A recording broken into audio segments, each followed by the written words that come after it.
बिस्मिल्लाहिर्रहमानिर्रहीम अस्सलामु अलैकुम वरहमतुल्लाहि वबरकातुहू।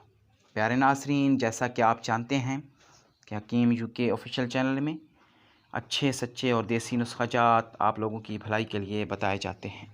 इसलिए आप सबका भी फ़र्ज़ बनता है कि इस चैनल को सब्सक्राइब करके घंटी के बटन को ज़रूर दबाएं। इससे आपको रोज़ाना न्यू वीडियो का नोटिफिकेशन मिलता रहे।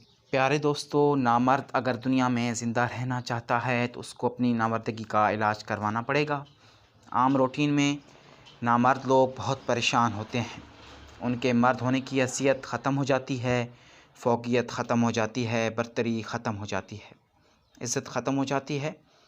उसके लिए एक ऐसा नुस्खा आपको बताऊंगा कि जो नामर्द को भी इंशाअल्लाह पावरफुल मर्द बना देगा। इस नुस्खे के इस्तेमाल से मर्द की मर्दाना ताकत और नफ्स की सख्ती इतनी अच्छी हो जाएगी कि उससे अपनी शरीक हयात के सामने शर्मिंदा नहीं होना पड़ेगा।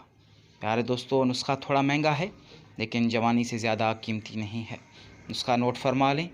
मुश्क 6 माशा, ज़ाफ़रान 1 माशा, अक्कर करहा 1 तोला, लौंग 1 माशा और सतावर 2 माशा। इन सब चीज़ों को पीस कर रख लें और मुश्क बाद में डालकर मिक्स कर लें। और एक चने बराबर खुराक शाम को ठंडे दूध के साथ खाया करें। वो लोग जिनकी उम्र 45 साल से ज़्यादा है वही ये नुस्खा इस्तेमाल कर सकते हैं और ब्लड प्रेशर के मरीज़ इस नुस्खे को इस्तेमाल ना करें। प्यारे दोस्तों, उम्मीद करता हूँ आज का नुस्खा आपको पसंद आया होगा। दुआ में याद रखिएगा। अल्लाह हाफ़िज़।